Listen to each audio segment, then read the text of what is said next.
दोस्तों यदि आपको भी 24 फरवरी को कक्षा 10 हिंदी का पेपर देना है तो भैया आज की वीडियो आपके लिए सबसे ज़्यादा इंपॉर्टेंट है, क्योंकि आज की इस महामैराथन वीडियो में हम पूरा व्याकरण खत्म करने वाले हैं। जी हाँ दोस्तों, रस, छंद, अलंकार, उपसर्ग, समास, तद्भव, तत्सम, वाक्य एवं उसके प्रकार, वाच्य परिवर्तन, विकारी एवं अविकारी शब्द, पद परिचय, सारा कुछ आज की इस एकमात्र वीडियो में हम खत्म करेंगे। तो आप सभी लोग वीडियो में अंतिम तक जुड़े रहें, बहुत ही दमदार वीडियो होने वाली है। जी हाँ दोस्तों, एक टॉपिक को हम पढ़ेंगे, फिर उस टॉपिक से कैसे कैसे प्रश्न पूछे गए हैं पिछले सालों में, उन सारे प्रश्नों को हम कवर करेंगे। ऐसे प्रश्न जो पिछले पेपर्स में लगातार आए हुए हैं, उन प्रश्नों को मैंने यहाँ पर ले रखा है। तो वीडियो भाई बहुत ज़्यादा इंपॉर्टेंट होने वाली है। तो चलिए बिना देरी के हुए आज की इस वीडियो की शुरुआत करते हैं और एक एक प्रश्न और एक एक टॉपिक को अच्छे से समझते हैं। मेरे कहने का मतलब ये है कि इस मात्र एक वीडियो को देख करके ग्रामर के पूरे 10 में से 10 क्वेश्चन आप करके आओगे, ये मेरी गारंटी है। बस आप लोग वीडियो को एक प्यारा सा लाइक और शेयर जरूर कर दीजिएगा। चलिए शुरू करते हैं। तो अपने इस सीरीज में हम सबसे पहले आज पढ़ने वाले हैं रस को। ठीक है, इस वीडियो में हम सबसे पहले रस को पढ़ रहे हैं, फिर सारे टॉपिक्स को बारी बारी से, पहले रस को, फिर अलंकार को, फिर छंद को, है ना। तो यहाँ पर देखते हैं रस। रस दोस्तों यहाँ पर आपके सिलेबस में, रस तो बहुत है लेकिन केवल 2 आपके सिलेबस में है, केवल 2 ही आपको पढ़ने हैं, हास्य रस और करुण रस। तो हास्य रस क्या होता है इसको समझते हैं। ठीक है, तो यहाँ पर लिखा है कि किसी के विकृत रूप, विकृत माने बिगड़ा हुआ रूप, ठीक है, किसी का बिगड़ा हुआ रूप एवं वेशभूषा को देख करके मन में जो हंसी का भाव आता है वहाँ पर हास्य रस होता है। ठीक है, यानी मान लो ऐसा कोई व्यक्ति दिखा जिसको देख करके आपको बहुत ज़्यादा हंसी आ गई। ठीक है, फनी व्यक्ति अगर आपको दिख गया और आप हंसने पर मजबूर हो गए तो भैया समझ जाइए कि वहाँ पर हास्य रस हो गया। कहने का मतलब किसी के बिगड़े हुए रूप एवं वेशभूषा को देखकर मन में जो हंसी का भाव आता है तो वहाँ पर हास्य रस होता है। अब हास्य रस का स्थायी भाव आपसे एग्जाम में पूछा जाता है, तो हास्य रस का स्थायी भाव आप याद रखिएगा, हास होता है। क्या होता है दोस्तों? हास होता है। ठीक है, अब दूसरा है दोस्तों करुण रस। करुण रस क्या होता है तो इसको समझते हैं। तो यहाँ पर लिखा गया है कि किसी प्रिय वस्तु तथा व्यक्ति के नाश या अनिष्ट से, अनिष्ट माने रूठ जाने से और नाश माने नष्ट हो जाने से, कोई ऐसा व्यक्ति जो आपको बहुत प्रिय था, ठीक है, कोई प्रिय व्यक्ति हो या फिर वस्तु हो, अगर उसका नाश हो जाए या फिर वो अनिष्ट हो जाए तो इससे हमारे हृदय में, हमारे दिल में उत्पन्न शोक नामक भाव जो है, जब विभाव, अनुभाव और संचारी भाव से संयोग करता है तो वहाँ पर करुण रस की निष्पत्ति होती है। यानी कहने का मतलब ये है कि जब हमारा कोई प्रिय वस्तु तथा व्यक्ति जो है, प्रिय वस्तु तथा व्यक्ति के नाश या अनिष्ट होने से जब हृदय में हमारे शोक उत्पन्न होता है तो वहाँ पर करुण रस होता है। ठीक है, ये बेसिक थ्योरी है दोस्तों।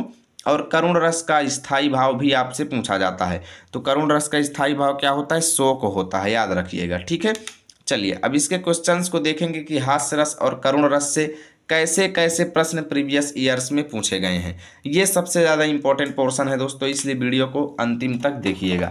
यहाँ पर देखिएगा, पहला प्रश्न है दोस्तों कि हास्य रस का स्थायी भाव क्या होता है। ठीक है, तो हास्य रस का स्थायी भाव क्या होता है, तो यहाँ पर हास आपका करेक्ट आंसर हो जाएगा। ठीक है, चलिए आगे देखते हैं। अगला प्रश्न है कि नाना वाहन नाना बेसा, बिहसे शिव समाज निज देखा, को मुखहीन विपुल मुख काहू, बिनु पद कर को बहु बाहू। पूछ रहा है कि उपरोक्त पद्यांश में कौन सा रस है। तो दोस्तों पद्यांश में रस पहचानने का आप लोग एक तरीका लगाइएगा। एग्जाम में आप देखिएगा कि करुण और हास्य के अलावा जो ऑप्शन है उनमें तो बिल्कुल भी टिक मत कीजिएगा। भैया ऐसा क्यों बोल रहे हैं? मैं ऐसा इसलिए बोल रहा हूँ क्योंकि आपके सिलेबस में करुण और हास्य रस है, तो इसके अतिरिक्त कोई भी नहीं आने वाला है। तो कहने का मतलब कि 4 ऑप्शन में से 2 ऑप्शन तो बिल्कुल काट दीजिए, ये दोनों तो हो ही नहीं सकते। अब बचा करुण रस और हास्य रस, इन दोनों में कैसे पहचानेंगे? इन दोनों में पहचानने के लिए आपको लाइनें पढ़ना है। लाइनों में दोस्तों अगर कहीं पर बिहसना शब्द लिखा है, मुस्कुराना शब्द लिख रहा है, बिहसे शब्द लिखा है, ठीक है, यानी जहाँ पर हंसने मुस्कुराने की बात अगर लिखी हुई है तो तुरंत समझ जाइए दोस्तों हास्य रस है। आप पढ़ेंगे तो नाना वाहन नाना बेसा बिहसे, बिहसे माने हंसे, यानी हंसने की बात यहाँ पर है, तो भैया यहाँ पर हास्य रस आपका हो जाएगा। लाइन का अर्थ आता हो या ना आता हो इससे मतलब नहीं है, आप लाइन में आप शब्दों को ढूंढिए, कौन सा शब्द आपको हंसने मुस्कुराने की बात बता रहा है, बस वहीं से आप पकड़ लीजिए। ठीक है, तीसरा है बिहसी लखन बोले मृदुबानी, अहो मुनीस महाभरयानी, पुनि पुनि मोहि देखाव कुठारू, चाहते उड़ावन फूंकी पहारू। इन पंक्तियों में कौन सा रस है? अब आप पढ़ेंगे कायदे से भाई तो यहाँ पर बिहसी पहले ही लिखा हुआ है, तो झट आप समझ जाएंगे। और ये वीर रस और विभत्स रस तो होगा ही नहीं। ऐसे ही आपको दोस्तों कट करना है कि कौन कौन से ऑप्शन मेरे आंसर नहीं हो सकते, उनसे मुझे मतलब नहीं है।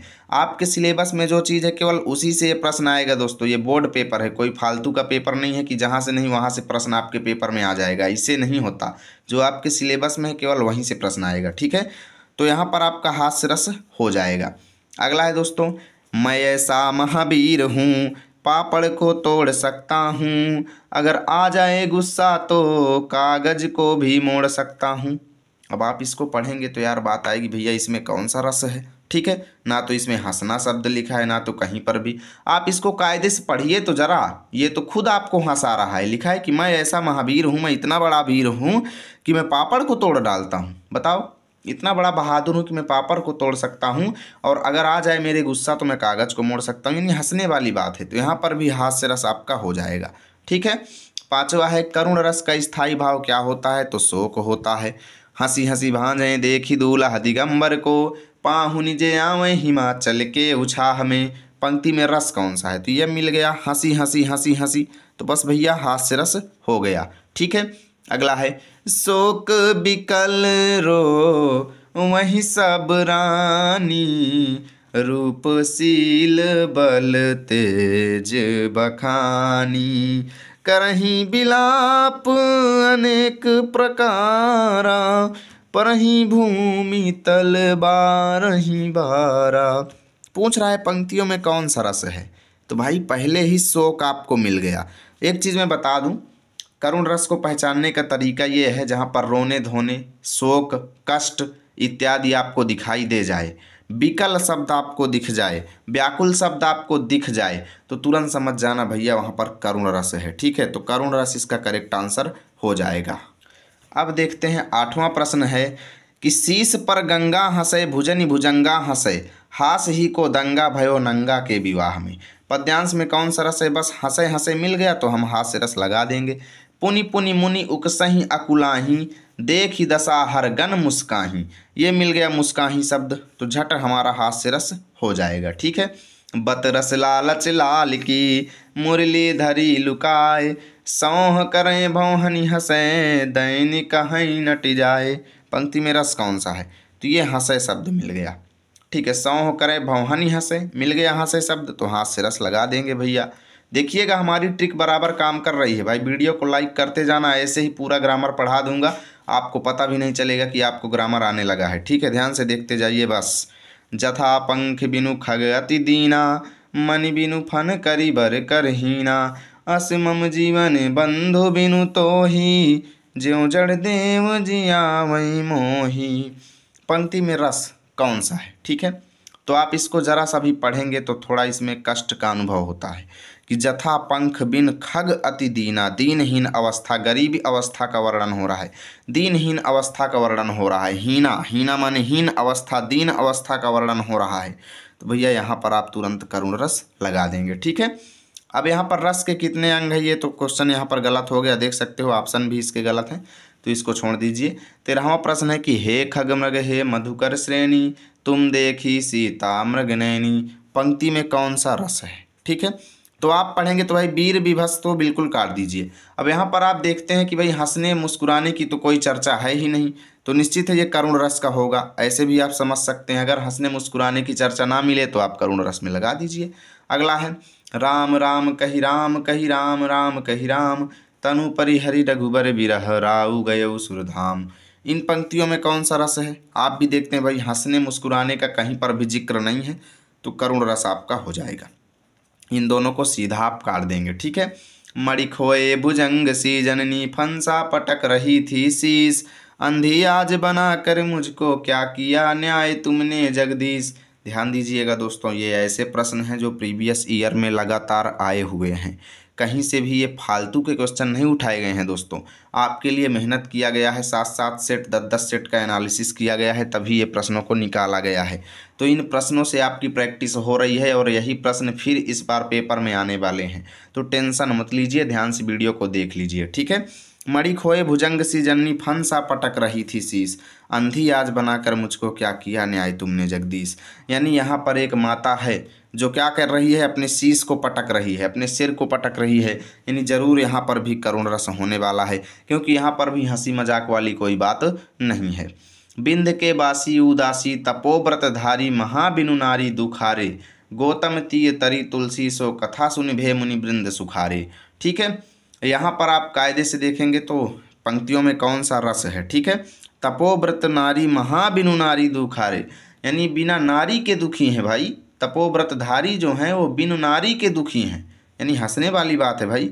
गौतम तीय तरी तुलसी, सो कथा सुनिभे मुनि वृंद सुखारे, यहाँ पर हास्य रस है, आप लोग इसको अच्छे से याद रखिएगा। दुखारे देखकर आप यहाँ पर करुण रस मत लगाइएगा, याद रखिएगा। ये एग्जाम्पल याद कर लीजिए, बिंद के बासी उदासी, उदासी देखकर भी आप करुण रस मत लगाना, यहाँ पर हास्य रस है। ठीक है, 17वां क्वेश्चन है कि जेहि दिशि बैठे नारद फूली, सो दिशि तेहि न बिलो की भूली, पुनि पुनि मुनि उक सही कुलाही। यहाँ पर फिर से आ गया है मुस्काही, है ना, तो यहाँ पर भी हास्य रस हो जाएगा। ये पहले भी आप देख चुके हैं।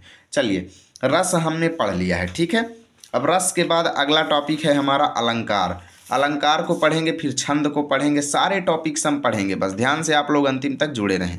अब रस से जितने मैंने एग्जाम्पल आपको करवा दिए हैं उतने आप कर लेंगे तो कोई ना कोई आपके पेपर में सीधा छपने वाला है, कोई दो राय वाली बात नहीं है। ठीक है, अलंकार देखते हैं यहाँ पर।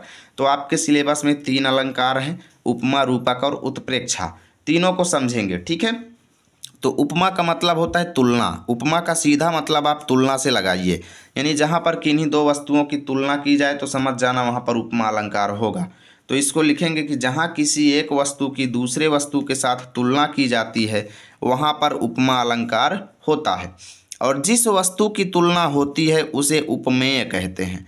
जिस वस्तु की तुलना होगी उसको उपमेय कहेंगे, और जिसके साथ होती है उसे उपमान कहते हैं। ये चीज़ याद रखिएगा। अगर मैं ये बोलूं कि ये मेरा स्केच जो है ये पेन के जैसे है, तो मैं स्केच की तुलना पेन के साथ कर रहा हूं, तो स्केच मेरा उपमेय हो गया और पेन मेरा उपमान हो गया। ये चीज़ याद रखिएगा कि जिस चीज़ की तुलना मैं करूँगा वो उपमेय होगा और जिसके साथ करूँगा वो उपमान होगा।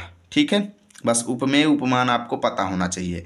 अब भैया कहाँ पर उपमेय उपमा अलंकार है, कहाँ पर क्या है, इसको पहचानने का कोई तरीका है क्या? तो मैं बोला नहीं, मेरे पास सब कुछ है। मैं आपको बताऊंगा कि किस पंक्ति में उपमा अलंकार है, उसको पहचानने का तरीका क्या है। तो पहचानने के लिए शब्द ये है कि जिस लाइन में आपको सा मिल जाए, सरिस मिल जाए, सम शब्द मिल जाए, सी शब्द मिल जाए, जिमी शब्द मिल जाए, इत्यादि मिल जाए, वहाँ पर समझ जाना भैया यहाँ पर उपमा अलंकार है। सा, सरिस, सम, सी, जिमी। अभी एग्जाम्पल दिखाऊंगा ना, तब पहचानिएगा। ये सारे शब्द आपको सारे एग्जाम्पल्स में मिलेंगे। इसके बाद आता है रूपक अलंकार। तो जहाँ उपमेय में उपमान का भेद रहित आरोप हो, सीधा परिभाषा रट लीजिए दोस्तों, जहाँ उपमेय में उपमान का भेद रहित आरोप हो। याद रखिएगा, सीधा परिभाषा पूछ ली जाती है एग्जाम में और बच्चे फंस जाते हैं। तो जहाँ उपमेय में उपमान का भेद रहित आरोप हो, मतलब बिना किसी भेदभाव के आरोप हो जाए, वहाँ पर रूपक अलंकार हो जाएगा। भेद रहित आरोप का मतलब यह है बिना किसी भेदभाव के। ठीक है, जहाँ पर उपमेय में उपमान का बिना किसी भेदभाव के आरोप हो जाए वहाँ पर रूपक अलंकार होता है। और रूपक अलंकार को पहचानने के लिए ट्रिक क्या है दोस्तों, कि ज़्यादातर मामलों में 2 शब्दों के बीच अगर आपको डैश दिखाई दे जाए तो वहाँ पर समझ जाना रूपक अलंकार है। जब यानी बहुत ज़्यादा मामलों में डैश आपको दिखेगा, जैसे राम राज लिख गया तो बीच में डैश आपको दिख जाएगा, तो समझ जाइएगा वहाँ पर रूपक अलंकार हो जाएगा। ठीक है, ऐसे उत्प्रेक्षा अलंकार में देखिए, जहाँ उपमेय में उपमान की संभावना की जाए। याद रखिएगा, रूपक में क्या हो रहा है कि भेद रहित बिना किसी भेदभाव के आरोप किया जा रहा है, और उत्प्रेक्षा में संभावना की जा रही है। ठीक है, तो वहाँ पर उत्प्रेक्षा अलंकार हो जाएगा। और उत्प्रेक्षा अलंकार को पहचानने का तरीका ये है कि जनु जानो मानो जनहु मनहु, ज्यों जनो शब्द आ जाए वहाँ पर समझ जाइएगा उत्प्रेक्षा अलंकार है। जहाँ सा, सरिस, सम, जिमी शब्द आएगा वहाँ पर उपमा है, जहाँ पर डैश आएगा वहाँ पर रूपक है, और जहाँ पर जनु जानो जनहु मनहु, ज्यों सब शब्द आएगा वहाँ पर हो जाएगा उत्प्रेक्षा। ठीक है, चलिए अब प्रीवियस ईयर क्वेश्चंस को करते हैं और अच्छे से समझते हैं। तो पहला प्रश्न है कि जहाँ किसी व्यक्ति की दूसरे व्यक्ति के साथ तुलना की जाती है वहाँ कौन सा अलंकार होता है? तो अभी अभी बताया कि उपमा अलंकार होता है। ठीक है भैया, आपने बताया, हमने पढ़ लिया और हमको आता भी है, और एक एक प्रश्न को फोड़ देंगे। अब हम देखिए, जहाँ उपमेय में उपमान की संभावना की जाए वहाँ पर कौन सा अलंकार? तो अभी अभी बताया उत्प्रेक्षा अलंकार, क्योंकि उपमा में तुलना की जा रही है और रूपक में क्या हो रहा है, बिना किसी भेदभाव के आरोप हो रहा है, और उत्प्रेक्षा में हम संभावना कर रहे हैं। ठीक है, तो जहाँ उपमेय में उपमान का भेद रहित आरोप हो तो ये लगा दिया रूपक। ठीक है, अगला है आहुति सी गिर चढ़ी चिता पर चमक उठी ज्वाला सी। बोल रहे पंक्ति में अलंकार कौन सा है? मेरे स्टूडेंट जाएंगे देखेंगे ये सी शब्द लिखा है, झट उपमा लगाकर चले आएंगे और सही हो जाएगा। देखेंगे सी शब्द भी है, सी शब्द है, और भैया ने बताया है सी सा सरिस सा सम शब्द आ जाए जहाँ पर, वहाँ पर उपमा लगा करके चले आइएगा। ठीक है, पांचवा प्रश्न है सोहत ओढ़े पीत पटु श्याम सलोने गात मनो नील मणि शैल पर आतप पर्यो प्रभात। मेरे स्टूडेंट देखेंगे बोलिए मनो शब्द मिल गया, और भैया ने बताया है जहाँ जनु जानो मनहु मनहु शब्द आ जाएगा वहाँ पर बिना कुछ सोचे समझे उत्प्रेक्षा लगा देना, और हमने सही कर लिया। ठीक है, चलिए देखते हैं छठवां प्रश्न। मोर मुकुट की चंद कनुयो राजत नंद नंद मनु शशि शेखर की अकस किए शेखर सतचंद। दोहे में कौन सा अलंकार है? तो यहाँ पर भी देखेंगे मनु शब्द मिल गया, तो जनु मनु शब्द जहाँ पर मिलेगा उत्प्रेक्षा हो जाएगा। हरिपद कोमल कमल से सा सरी से सम जिमी ज्यों शब्द जहाँ पर मिलेगा वहाँ पर उपमा हो जाएगा।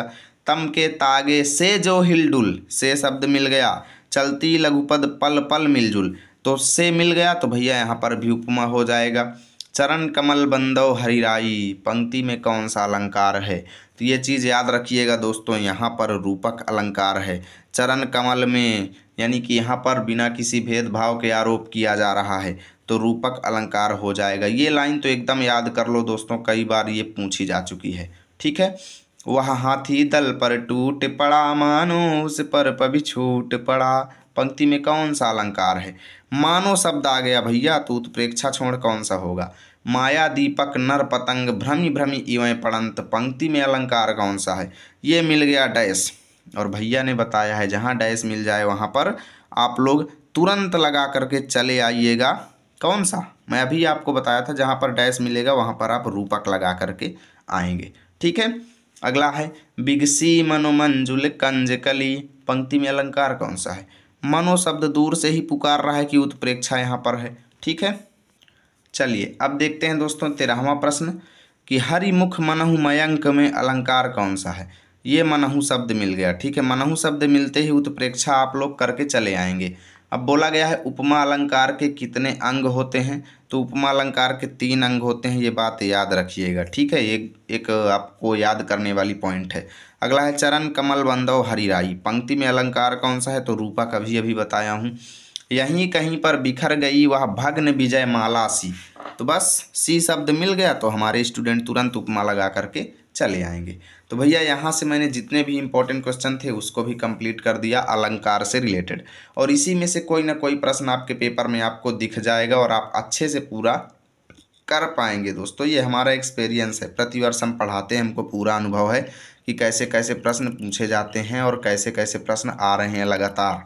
तो आप अंधाधुंध विश्वास करिए, मेरे कहने का मतलब है। ठीक है, चलिए अब पढ़ते हैं छंद, जो कि हमारा तीसरा टॉपिक है आज की इस वीडियो का। 2 टॉपिक हमने फिनिश कर लिए और छंद भी बहुत ज़्यादा इंपॉर्टेंट है। छंद तो बहुत सारे हैं भाई, लेकिन हमारे सिलेबस में 2 हैं, केवल सोरठा और रोला। और इसके अतिरिक्त अगर आपके ऑप्शन में कोई भी आता है तो बिना कुछ सोचे समझे उसको कट कर दो। ठीक है, सोरठा में देखिए क्या होता है कि यह अर्ध सम्मात्रिक छंद है। कैसा छंद है दोस्तों? अर्ध सम्मात्रिक, याद रखिएगा, यह अर्ध सम्मात्रिक छंद होता है। यह दोहे का उल्टा होता है। इसके पहले और तीसरे चरण में 11-11 मात्राएं और दूसरे और चौथे चरण में 13-13 मात्राएं होती हैं। यानी सोरठा छंद में कुल कितने चरण? 4 चरण। ठीक है, 4 चरण होते हैं। पहला और तीसरा याद रखिएगा, पहला और तीसरा चरण में 11-11 मात्रा होगी, दूसरा और चौथे चरण में 13-13 मात्रा होगी। ये बात याद रखिएगा, सीधा प्रश्न छपने वाला है, ठीक है। और ये कैसा छंद होता है? अर्ध सममात्रिक होता है। कैसा? अर्ध सममात्रिक। और दोहे का तो उल्टा होता ही है, दोहा सोरठे का उल्टा और सोरठा दोहा का उल्टा, ठीक है। चलिए अब देखते हैं रोला में क्या है कि यह सममात्रिक छंद है। रोला कैसा छंद है दोस्तों? सममात्रिक छंद है। और रोला में भी 4 चरण होते हैं, याद रखिएगा, इसमें भी 4 चरण होते हैं। और इसमें सभी चरणों में 24-24 मात्राएं होती हैं, यानी चारों चरण होते हैं और चारों में 24-24 मात्रा आपको देखने को मिलती है। सोरठा में जबकि अलग अलग होती है और रोला में सभी में सेम होती है। तो सीधा प्रश्न पूछा गया है पिछले साल कि रोला है। अब यहाँ पर कई ऑप्शन दिए हैं, तो रोला अभी बताया कि एक सममात्रिक छंद है, तो ऑप्शन बी आपका करेक्ट हो जाएगा। अगला है कि रोला छंद के प्रत्येक चरण में कितनी मात्राएं होती हैं? तो 24 होती हैं। अब बोला है रोला में चरणों की संख्या कितनी होती है? तो अभी अभी बताया 4 होती हैं, तो यहाँ पर करेक्ट आंसर 4 हो जाएगा। अगला है दोहे का उल्टा होता है, तो भैया दोहे का उल्टा तो सोरठा होता है, अभी आप पढ़ाए हैं। अगला है कि कुंडली, यहाँ पर अगला प्रश्न है कि सोरठा है, ठीक है, सोरठा कैसा छंद है? तो सोरठा जो है मैं अभी आपको बताया हूँ, सोरठा अर्ध सममात्रिक छंद है। अगला है सोरठा छंद में चरणों की संख्या कितनी होती है? तो 4 चरण होते हैं। जेहि सुमिरत सिद्धि होई गणनायक करिवर बदन, करहूँ अनुग्रह सोई बुद्धि राशि शुभ गुण सदन। बोला है पंक्तियों में छंद कौन सा है? अब भैया अगर आपको गिनना आता है तो आप अच्छे से गिन लेंगे। अब गिनना नहीं आता है तो आप एक दूसरा वीडियो देख लीजिए यूट्यूब पर कि मात्राएं कैसे गिनी जाती हैं, ठीक है, किसी भी पद में मात्राएं कैसे गिनी जाती हैं। और मात्रा गिनना सीखने के बाद आप जान जाएंगे इसमें कौन सा छंद है। परंतु मैं आपको कुछ तरीका बता देता हूँ पहचानने का, ठीक है। देखिए क्या होता है, जब आप पढ़ेंगे सोरठा को तो थोड़ा गाने में अजीब सा लगता है, सोरठा थोड़ा राग नहीं बैठती उसको गाने में, ठीक है। तो जेहि सुमिरत सिद्धि होई गणनायक करिवर बदन, करहूँ अनुग्रह सोई बुद्धि राशि शुभ गुण सदन, कोई खास नहीं बैठ रहा है ना, तो यहाँ पर सोरठा हो जाएगा, ये बात याद रखिएगा। अगला है सुनि केवट के बैन प्रेम लपेटे अटपटे, बिसे करुणा ऐन चितई जान की लखन तनु। देखिए कैसे जो है तुकबंदी तनिक भी नहीं बन रही है, तो सोरठा जहाँ पर भी होगा वहाँ पर तुकबंदी नहीं बनेगी, ये बात याद रखिएगा। फिर सोरठा और रोला आपके सिलेबस में है, तो दोहा चौपाई तो कभी हो ही नहीं सकता, इन दोनों को तो एकदम काट दीजिए, ऐसे ही आप आंसर करते समय करेंगे, ठीक है। 25वां प्रश्न है कि कौ पापी है पंचत्व प्राप्त सुनि जमगन धावत, बनी बनी बावन वीर बढ़त चौचंद मचावत। पंक्ति में छंद कौन सा है? तो ये दोस्तों रोला छंद है, ये बात याद रखिएगा। मात्रा आप गिनना चाहते हैं तो गिन लीजिएगा एक लाइन में, यानी यहाँ से यहाँ तक आपको 24 मात्रा मिलेगी, फिर यहाँ से यहाँ तक आपको 24 मात्रा मिलेगी, यानी एक चरण में 24-24 मात्रा आपको देखने को मिलेंगी, ये बात याद रखिएगा, ठीक है।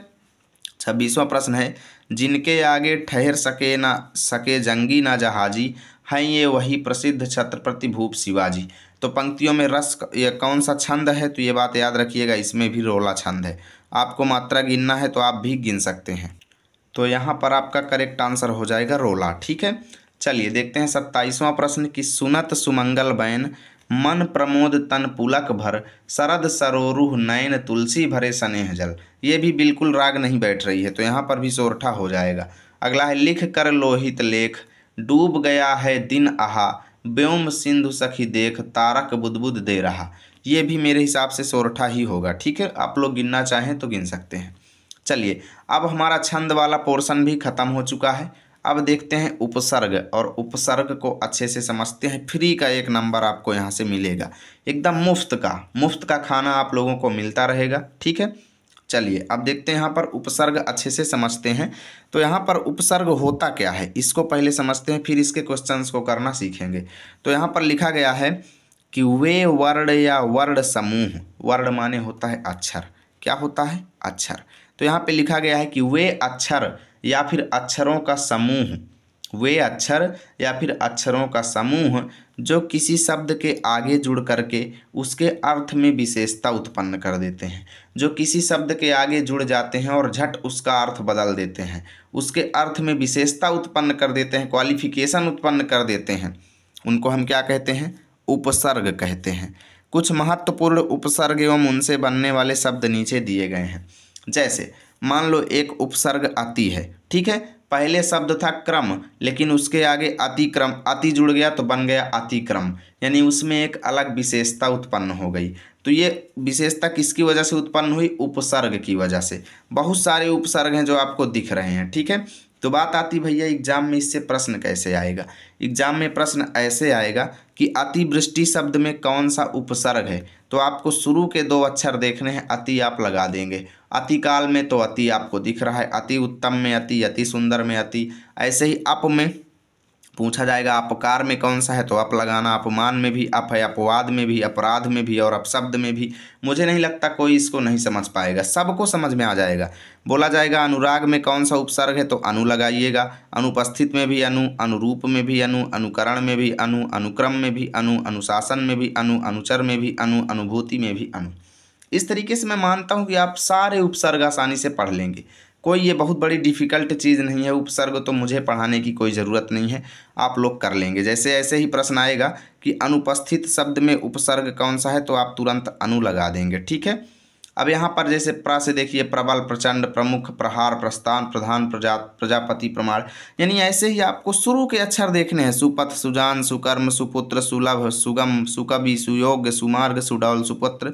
यानी ऐसे ही जो है आपको शुरू के 1 अक्षर देखना है या फिर 2 अक्षर देखना है, जो ऑप्शन मिल जाए उसी में टिक कर देना, ठीक है। चलिए आगे देखते हैं।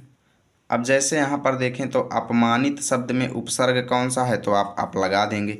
अगला है अभिशाप में उपसर्ग है, तो अभी आपको दिख रहा है, ठीक है। अत्याचार में उपसर्ग कौन सा है, तो अति लगा देंगे, ठीक है। निर्दय शब्द में उपसर्ग कौन सा है, तो निर हो जाएगा। आगमन शब्द में उपसर्ग तो बड़ा आ हो जाएगा। सुगम शब्द में उपसर्ग तो सु हो जाएगा। ऐसे मुझे नहीं लगता कि आप कोई भी प्रश्न छोड़ेंगे, सारे प्रश्नों को आप उड़ा देंगे, मुझे उम्मीद है, ठीक है। चलिए उपसर्ग में हमें ज़्यादा टाइम देने की ज़रूरत नहीं है दोस्तों, क्योंकि हमारे पास समय की बहुत कमी है और हमें कम समय में ज़्यादा से ज़्यादा सिलेबस कवर करने की ज़रूरत है। दोस्तों अब हम पढ़ेंगे समास, जो कि एक अपने आप में सबसे ज़्यादा इम्पोर्टेंट टॉपिक है और बहुत सरल प्रश्न आते हैं भैया, बहुत ही सरल प्रश्न आते हैं, ठीक है। तो समास को सबसे पहले जानते हैं कि समास होता क्या है। तो यहाँ पर लिखा गया है कि 2 या 2 से अधिक शब्दों को मिलाकर बनने वाले एक परिवर्तित शब्द को समास कहते हैं।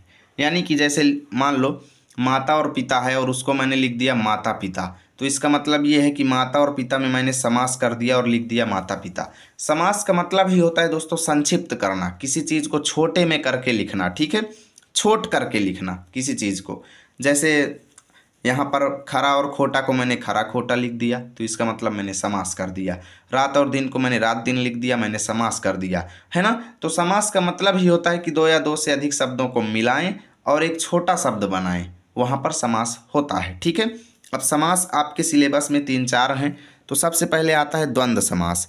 द्वंद्व समास क्या है कि जिस समास में दोनों पद समान हो वहाँ पर द्वंद्व समास होता है। यानी कि जिन 2 पदों के बीच आप क्या करेंगे, समास करेंगे, वहाँ पर दोनों पद या तो एक दूसरे के विलोम शब्द होंगे या फिर दोनों एक दूसरे के बराबर होंगे, बराबर दर्जे के होंगे, ये बात याद रखिएगा। और अक्सर इसको पहचानने का तरीका ये है कि शब्दों के बीच में डैश आपको दिख जाएगा, ठीक है। और द्वंद्व समास में 2 शब्दों का मेल होता है, ठीक है, ये बात याद रखिएगा। और जब हम विग्रह करते हैं यानी शब्द को खोलते हैं तो दोनों शब्दों के बीच में हम और शब्द लिख देते हैं। अभी कुछ आपको समझ में नहीं आ रहा होगा, लेकिन सब समझ में आएगा।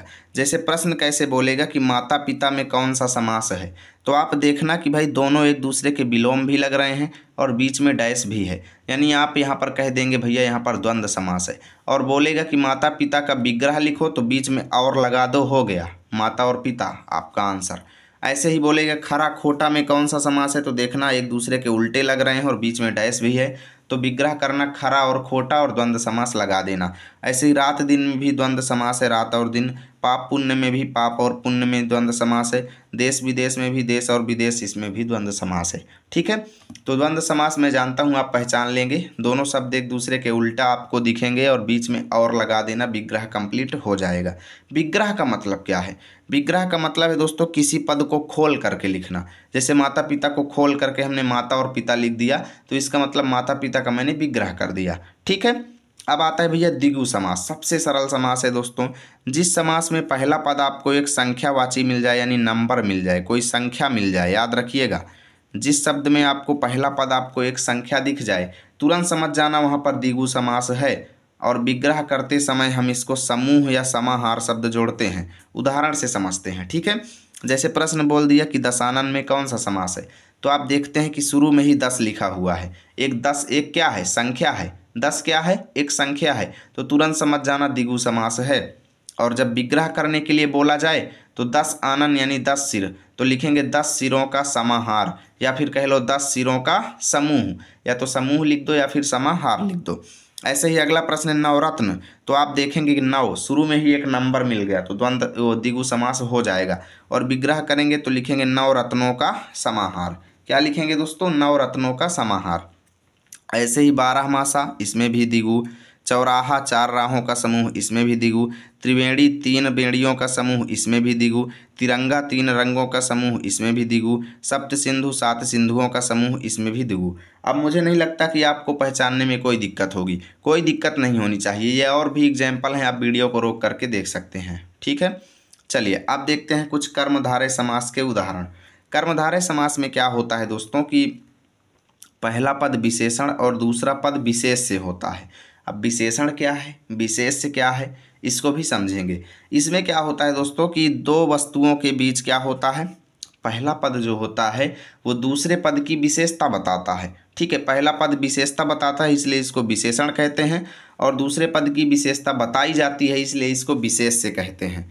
ठीक है, अथवा इसे कह लो कि एक पद उपमेय होता है और दूसरा पद उपमान होता है, यानी कर्मधारय समास में दो वस्तुओं के बीच तुलना की जाती है। ठीक है, तो पहला पद उपमेय होगा और दूसरा उपमान होगा।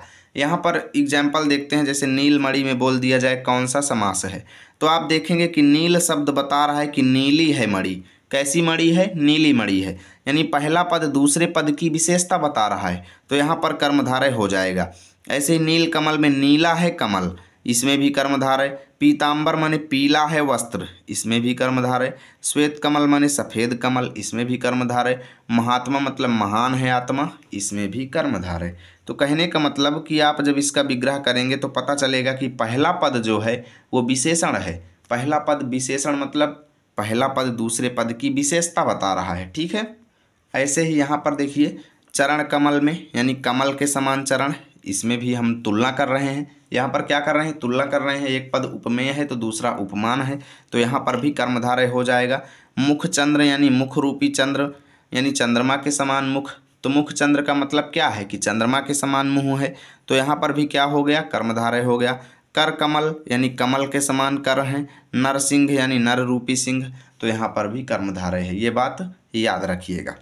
इसके बाद आपके सिलेबस में सबसे अंतिम समास है बहुब्रीहि समास, और बहुब्रीहि समास को कहते हैं वह समास जिसमें दोनों पद मिलकर किसी अन्य पद की ओर इशारा करते हैं। ना तो पहला पद प्रधान होगा ना दूसरा पद प्रधान होगा, कोई तीसरा पद प्रधान होगा, तो वहाँ पर बहुब्रीहि समास होगा। ये बात याद रखिएगा। जैसे दशानन, दशानन में आप कायदे से समझें तो लिखा है 10 मुख है जिसके, यानी 10 मुँह है जिसके। तो भाई 10 मुँह किसके हैं, रावण के हैं, यानी यहाँ पर ना तो पहला पद यानी ना तो 10 प्रधान है ना आनन प्रधान है, जबकि प्रधान कौन है, रावण, तो यहाँ पर हो जाएगा बहुब्रीहि समास। ऐसे ही पीताम्बर यानी पीला है वस्त्र जिसका, तो किनका पीला वस्त्र होता है, तो श्री कृष्ण भगवान का, यानी तीसरे पद श्री कृष्ण की ओर ये इशारा कर रहा है, तो यहाँ पर भी बहुब्रीहि हो गया। मेघनाद मतलब मेघ के समान नाद है जिसका, अर्थात बादलों के समान जिसकी गूंज है, जिसकी चिल्लापन जो है, यानी जो बादलों के समान गरजता है, तो वो है रावण के पुत्र। ठीक है, यहाँ पर भी तीसरे की ओर इशारा कर रहा है, रावण के पुत्र की ओर, तो यहाँ पर भी बहुब्रीहि हो गया।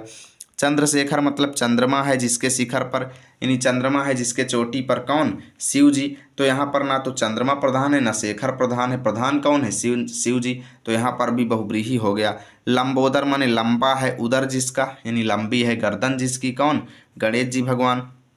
अगला है त्रिलोचन यानी 3 नेत्र हैं जिनके, कौन, शिव जी, तो इसमें भी बहुब्रीहि हो गया। एक दंत माने एक दांत है जिनके, यानी गणेश जी, तो इसमें भी बहुब्रीहि हो गया। गजानन मतलब गज के समान मुख वाला, तो इसमें भी गणेश जी हैं। मुरलीधर यानी मुरली को धारण करने वाले, तो श्री कृष्ण भगवान, इसमें भी बहुब्रीहि है।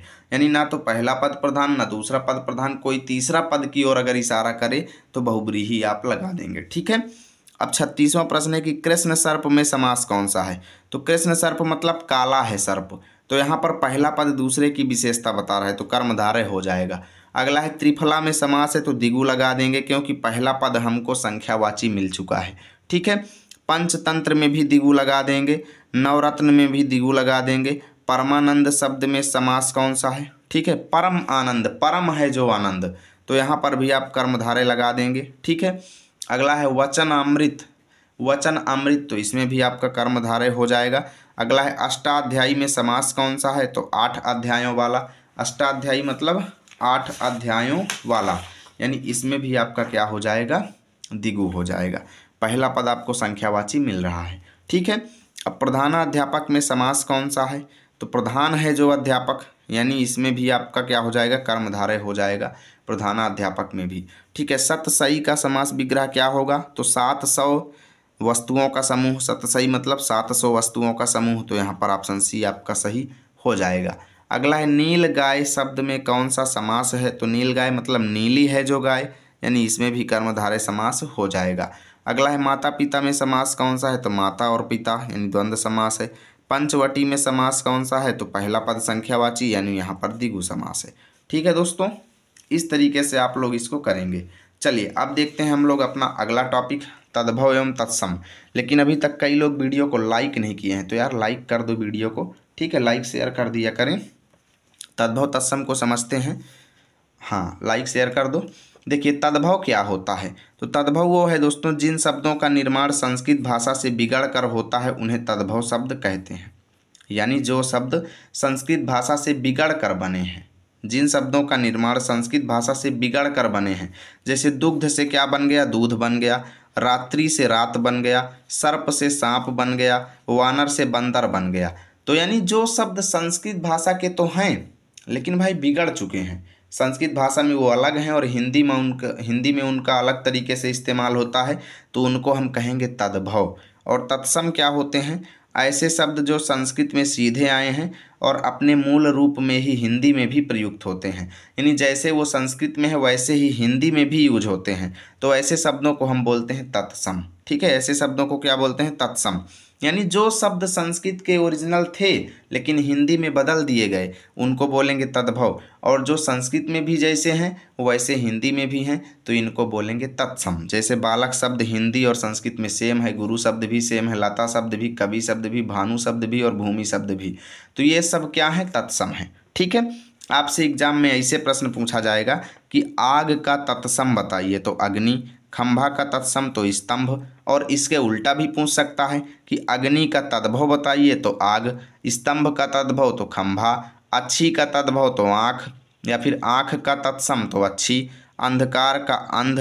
कान का श्रवण। ठीक है, कान को क्या कहते हैं संस्कृत में? श्रवण। ऐसे ही कर्म को कर्म। अंगूठा का अंगुष्ठ। आज का आद्य। अमावस का अमावस्या। प्रमोद का प्रमोद। गागर का गरगर। ईख का इच्छ। उल्लू का उलूक। ठीक है, इधर तद्भव है इधर तत्सम है। ठीक है। ओठ का ओष्ठ। कछुआ का कच्छप। कपूर का कर्पूर। कुआं का कूप। खीर का क्षीर। कौआ का काक। कान का कर्ण। कपूत का कुपुत्र। दरवाजा का कपाट हो जाएगा और घी का घृत हो जाएगा। चाम का चर्म हो जाएगा। चना का चणक हो जाएगा। जेठ का ज्येष्ठ हो जाएगा। यहाँ पर जितने हैं सारे इंपॉर्टेंट है दोस्तों, और आप लोग एक काम कीजिए, इनका स्क्रीनशॉट ले लीजिए और अपने से इसको पढ़ लीजिएगा। ठीक है, आप लोग इसका स्क्रीनशॉट ले लीजिए और अच्छे से पढ़ लीजिएगा भैया। ठीक है, चलिए तो दोस्तों यहाँ से इस वीडियो को हम ख़त्म करेंगे, क्योंकि भाई वीडियो बहुत बड़ी हो चुकी है और इतनी वीडियो अपलोड करने में, इतनी बड़ी वीडियो को अपलोड करने में हमें इंटरनेट की कमी होने लगती है, इसलिए हम वीडियो को ज़्यादा बड़ा नहीं खींच सकते, क्योंकि हमारा फिर इंटरनेट चुक जाएगा और हम इसको अपलोड भी नहीं कर पाएंगे। तो आप लोग वीडियो को लाइक कीजिए, दोस्तों के पास शेयर कीजिए, और इसका पार्ट 2 हम ज़रूर लेकर आएंगे अगर आप लोग इसको ज़्यादा से ज़्यादा लाइक करेंगे। मिलेंगे आप सभी के साथ अगली वीडियो में, तब तक के लिए जय हिंद जय भारत।